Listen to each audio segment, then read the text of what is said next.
Yeah, hi guys, this is Jim again, and I thought I'd show you what it's like to cross over one of these clay pans that are out on the Simpson. It was a little bit wet, and this is a time-lapse video which is running at about 4 times the speed I'm actually travelling at. And as you can see, the surface is wet. The trick to drive across these things is to stay in the tracks. You'll see that I'm staying in the tracks that are most well worn, right? And I'm not slowing down, I'm keeping a constant speed all the way across. And as you go across here, you'll notice I'm starting to slide sideways. Now, we start to whip around a bit sideways.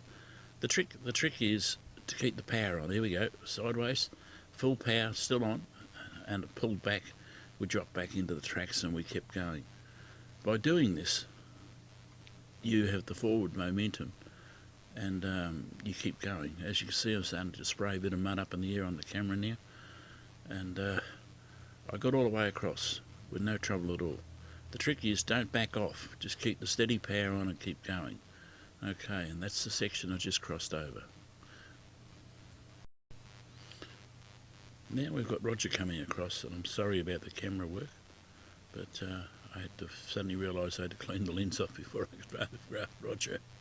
And he started coming across, and as you can see, the most intelligent way to do these crossings is only have one vehicle at a time on them. One vehicle gets stuck, it's a problem. If you get two vehicles stuck, it's a big problem. If you've got three vehicles stuck, you've got a huge problem, and it is rather stupid in more vehicles starting to come across at the same time. It might take you a bit longer, but you'll get there. Now, as you can see with poor old Roger here, he got out of the track and he went to the side. Now, it's always a bad idea to go over to the side, because when you get over to the side, it's softer. It looks better, but it's always softer. And Murphy says you will get stuck when you get out there. All the traction control devices and all that just don't work, and you get stuck. And as you can see, just about now Roger's trying to get back on the track, as I was telling him on the radio. He couldn't make it back, and that was the end of that. He was stuck. Now commences the towing out vehicle problem.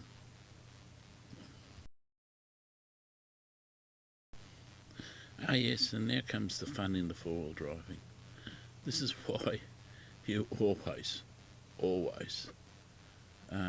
have your rescue gear easy, accessible. Don't bury it under all your junk, because at this point in time, if you had all your stuff buried and you had to empty the car out to get it, guess where you're going to have to stack everything? On the mud. So always have your rescue gear handy.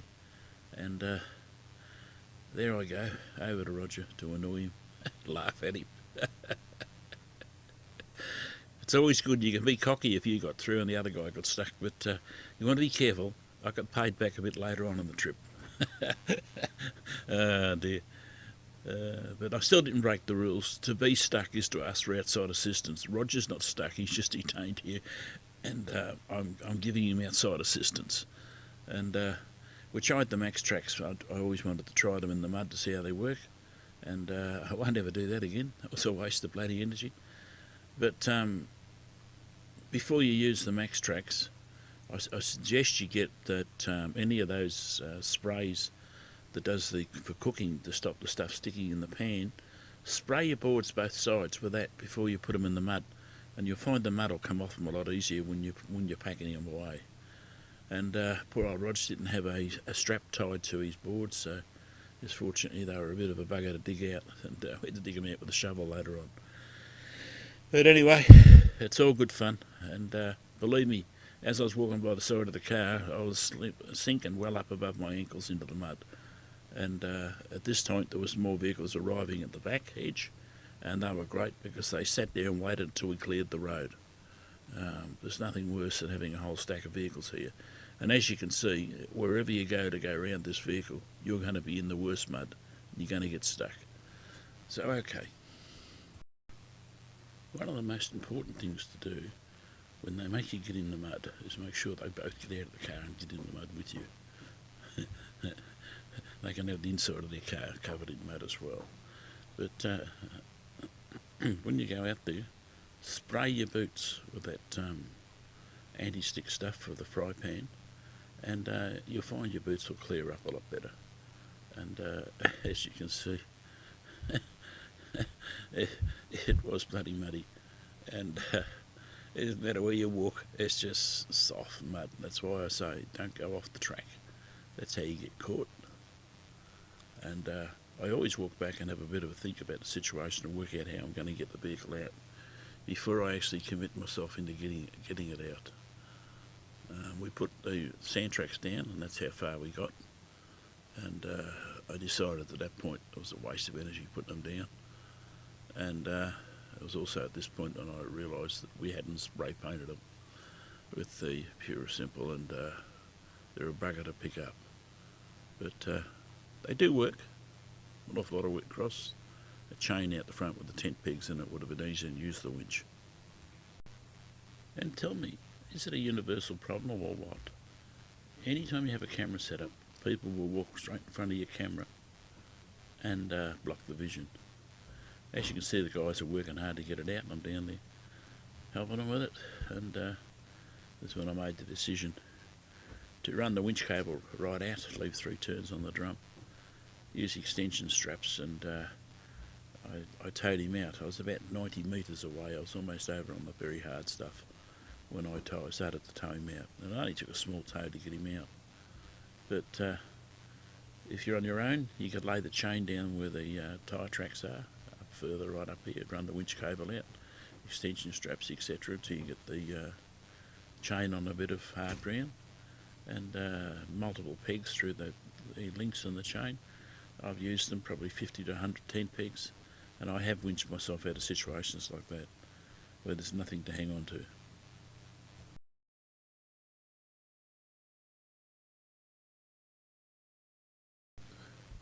There's one thing I always do. Whenever hooking any vehicles up, I always get out and inspect the joints myself. People's lives are in your hand when you're towing anything, the rope snaps, whatever. People can get killed, so always check everything yourself. You never realise whether other people know what they're doing or not, and it's your life that's in hand. I've actually got a camera on the back of the vehicle, which is up high. It's up near the roof of the vehicle on the back there, and I can flick a switch inside the car and I can see with that camera, and I can actually watch the rope out the back, see when it's tight, etc, etc. Now all up, we hooked up about 70 metres of extensions here, so that I was up on the hard dry stuff, and out they come straight away. Very easy, very good. But as I say, stay on the tracks, don't drive all over the country, because it is becoming a problem, and I can see the traditional owners getting very upset about these track marks all over the lakes, and I understand, I agree with them. I don't want to take photographs of wheel marks everywhere. I want to take photographs of the beautiful undisturbed country.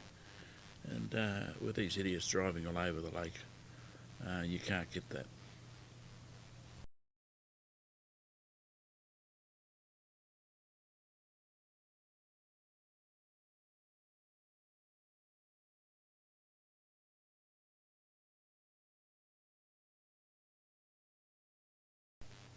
As you can see, it's safety first. All the ropes and everything else are set up. Any passerbys get well clear of everything. And on the radio, we communicate with each other, and away we go.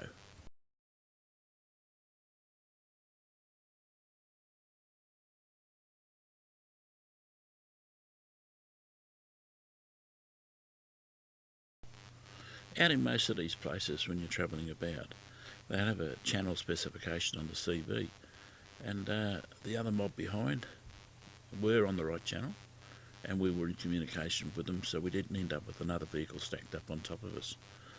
And this is the way you got to do it. And here's the worst thing about using those mud tracks: you got to go back and get them out of the ground. And boy, they were stuck. Believe me, they were stuck. The old trick is put the shovel in the ground, straight next to it where you know they are, and at least then you know where to start digging. But put the ropes on them first and spray them, because it makes them a hell of a lot easier to get them out of the ground. When you're using the CBs, don't use tone, squelch or anything else. Just use them on an open channel so you can hear everyone. The UHF CB doesn't travel long distances, and when you can hear the chatter from a group coming, you know whether they're getting closer or not by the string getting louder or fading. And you're well aware that there could be another group close to you. So when you're travelling in the direction, this particular bit we were travelling east, so as we got to the sand hills we always said eastbound, and if everyone does the right thing, you hear each other. There were several occasions that I came up the top of a hill and there was some group there who hadn't been using the right channel, or they're using their club channel and using handhelds on channel 10, which is absolutely of no value at all. Really, it's for your own safety. Anyway, we got the bits out.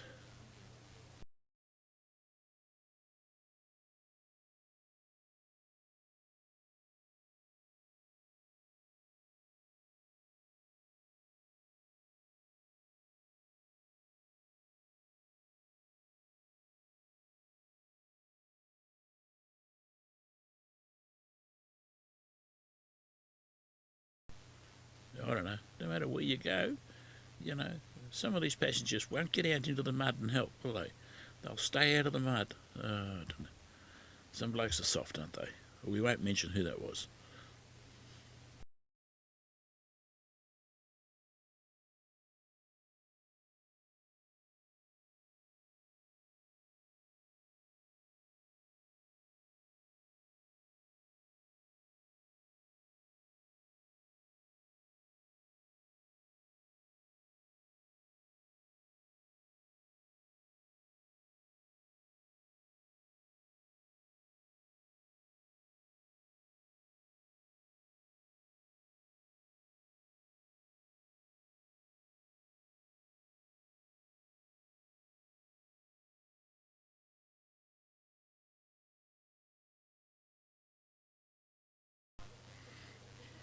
If you have a look at Randall's feet as he's pressing in the mud here, it looks like quite firm stuff, but you'll notice his feet are sinking quite well.